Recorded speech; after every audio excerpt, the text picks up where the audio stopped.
Hi, it's Fiestaro. Hello, Virgo placements. Okay, so, general and love reading energies.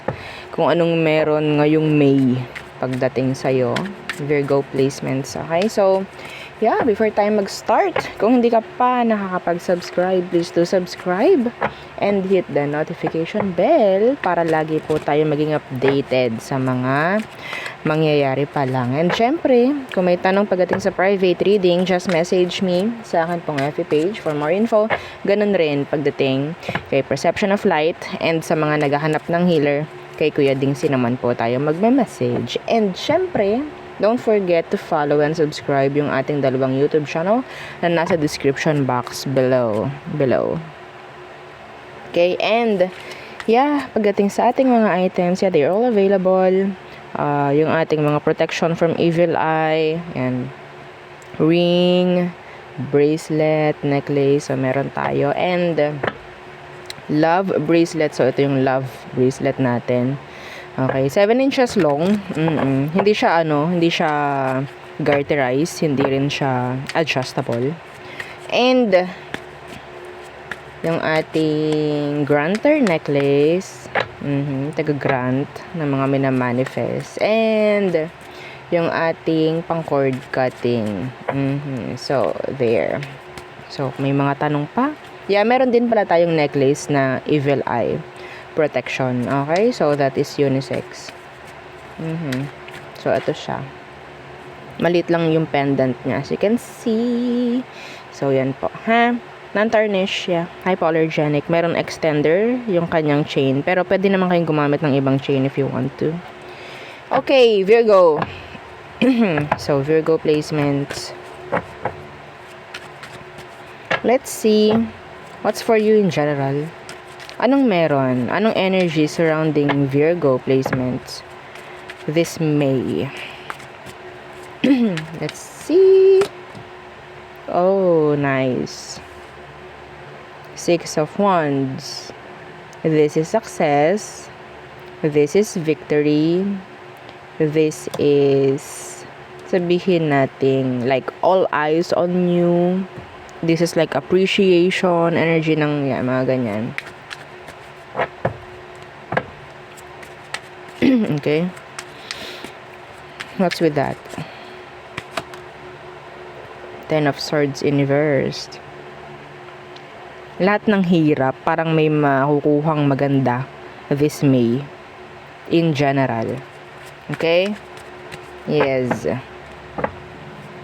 May mapapagwagian ngayong May. Yung iba sa inyo. Opo. Okay, so, status is going up, some of you. Okay, what else? 5 of Cups inversed.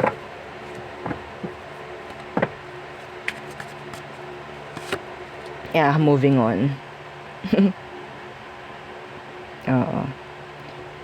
May makikitang rason or dahilan yung iba sa inyo para mas maging okay this coming May. Okay? The 3 of Swords in reverse. This is energy of moving on or healing. Okay? So, a surprise coming in. May makikipag-ayos, some of you. What's with this 5 of Cups in reversed? Page of Cups in reversed. May forgive. May magso-sorry. Page of Swords. This is communication. Unexpected communication. What else?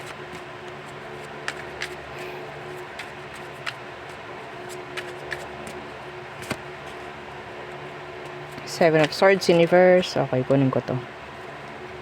The Fool. Be careful pagdating sa mga madaling pagdedesisyon ngayong May. Okay? Be careful kung kanino mo sinishare yung iyong mga secrets. May chance kasi na lumabas. May chance na hindi mapigilan ng iyong pagsasabihan. Oo, naikwento sa iba. Okay? Yeah, Page of Wands in reverse.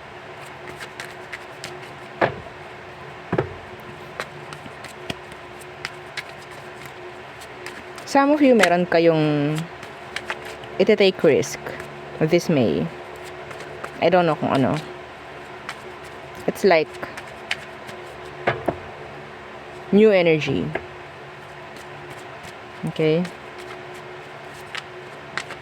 Pwedeng hindi ka familiar with this. Knight of Pentacles.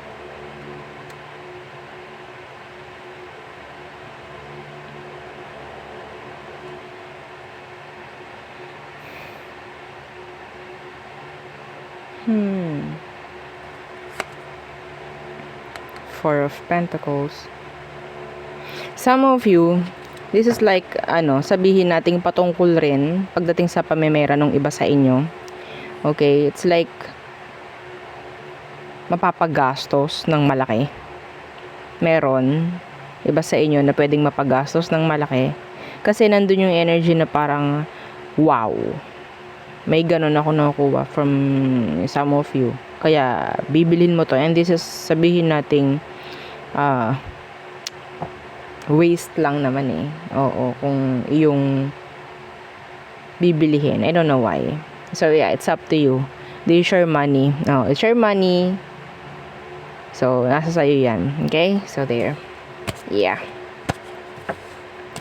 Okay. So, tayo tumungo na. Yun ang aking nakikita in general. Kaunti lang.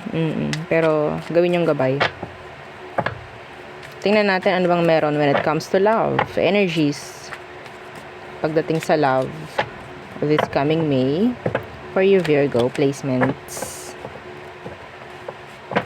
Okay. What's for you in love?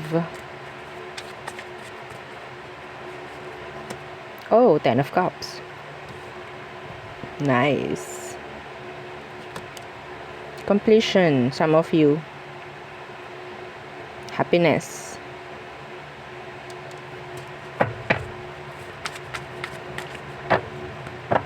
Or maybe you want this 10 of Cups. What's with this 10 of Cups? The Queen of Wands in reverse. Oh, some of you merong third party na involved, no? The Queen of Wands in reverse. This is the BITCH. Whether lalaki, babae. Okay? Ikaw naman ang gender. Meron ditong side dish. What's with this? Ano nang mangyayari?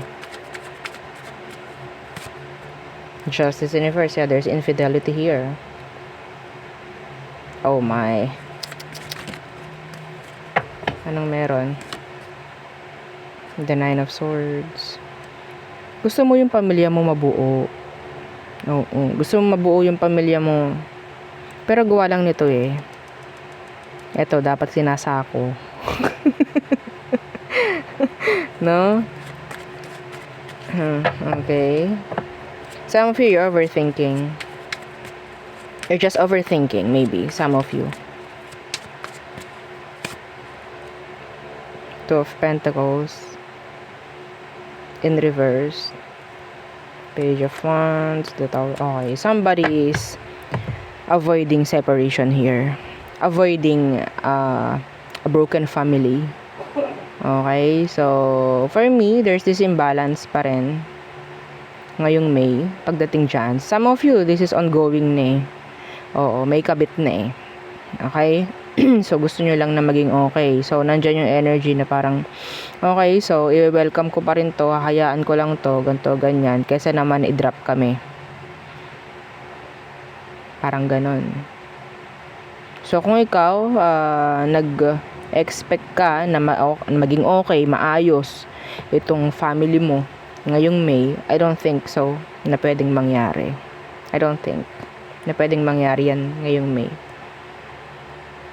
Kasi you're letting them na gawin kung anong meron sa sitwasyon sa ngayon. You're not speaking out, speaking up kung anong mga kailangan mong sabihin. You're afraid of dropping, rejection. Okay, so somebody's overthinking. Somebody's too afraid na maiwan.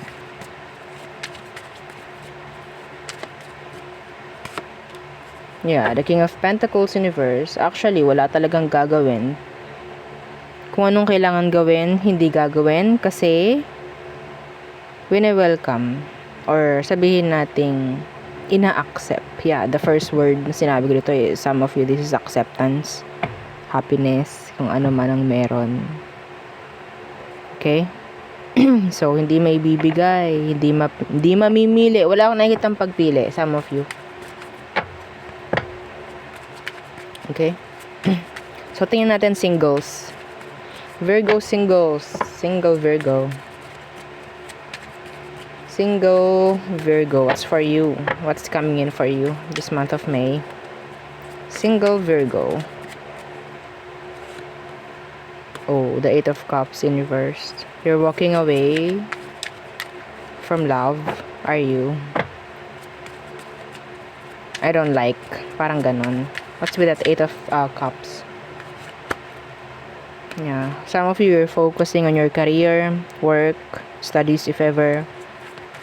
Ano ito? Mas pipiliin mo maging single muna, Virgo. At magpaka-busy. Yeah. No time for relationship for now. This May. Oo. I don't know kung ikaw itong talagang ayaw mo. Or maybe, kung ikaw itong parang okay, gusto ko nito, ganito, ganyan. Well, some of you, your frequency. Yung frequency mo, yung parang umaayaw. Or nagbablock. Okay? Sa pwedeng mangyaring connection. Na the Five of Cups. Some of you, still sabihin natin, hindi pa rin nakaka-move on sa isang nangyaring hiwalayan. That is why. So, siguro, some of you nga, is magpo-focus na lang muna sa trabaho, sa pamemera, sa kung anong mga kailangan gawin, aside sa pumasok sa isang relasyon, magpapaka-busy na lang muna. Yeah, the Tower in reverse. Healing. Okay? Yeah, the Three of Pentacles. So, this is nice though. Kung ikaw itong parang, okay, hindi pa ako ready Hindi pa ako ready. Hindi pa ako okay. So, mas maganda focus muna. So, yeah. Sa mga singles dyan, medyo mababa yung rate no ng energy pagdating sa connection, pagdating sa love ngayong May. So medyo olats tayo. Olats tayo. Puro kasi iba sa atin work. Parang ganyan. I don't know, some of you kasi pwedeng nasasabotahin nyo na yung sarili ninyong frequency. Yes. Real talk. Nasasabotahin nyo. Pwede kasing may pumapasok na energy of love, energy ng love, pero nabablock. Kasi masyadong focus sa ibang bagay or what. Yeah, the Five of Pentacles in reverse, the Hierophant. Well, some of you talagang hindi pa rin talaga ready. Or yeah, this is your decision na okay, I'll stay single muna for now. Parang ganon. Okay? So, well, anyway, maganda naman ang kaperahan mo, if ever. Yeah, the Five of Pentacles na naka-reverse kanina. So, hindi naman masyado magi-stress pagdating sa pamemera this May for some of you. Okay, so Virgo, let's see anong meron pagdating sa all signs. So, the person on your mind, separate video. Okay? So, wala dito. Let's see. Aries through Pisces. Aries, gusto nila ng justice. Gusto nila ng imbalance. Taurus, they want to take action. Gemini, they want to say something pero hindi sila ready. Okay? Pero hindi, some of them hindi nila alam yung gusto nilang sabihin. They're confused. Cancer, gusto makipag-ayos ni Cancer. Gusto nila na makita ka, gusto nila na makausap ka, they want to be near you. Leo, they have plans. And yung mga plano na nakikita ko from this Leo is makipag-ayos or maging okay, magkaroon ng balanse sa sitwasyon. Virgo, they're too silent. Pero ginagamit niya yung isip niya. Itong si Virgo. Okay, ginagamit niya yung isip niya. Kaya siya may be silent sa ngayon. Libra. Okay. So, nawawala yung attraction or sabihin natin there's short term with this Libra. Scorpio, ayaw nila ng toxic. Gusto nila ng pakikipag-ayos. Ayaw nila ng kung ano mang negative pagdating sa situation. Sagittarius, they want changes. Okay? They want changes. Capricorn, they want a new beginning with you. They need you. Aquarius, inconsistent pagdating sa communication. Some of you, medyo hindi na niya totally gusto, no? Na magkaroon ng communication or talagang connection with you, maybe. Pisces, they're still attached. They want relationship with you. Burden. Okay? So, some of you, there's this blockages or issue pagdating sa communication. Pero they want this. They want relationship. They want you. They're obsessed. Pero, anyway, so there, yun ang aking reading for you, Virgo placements. Again, please don't forget to like, share, and subscribe, and follow our FB page. Thank you. Bye!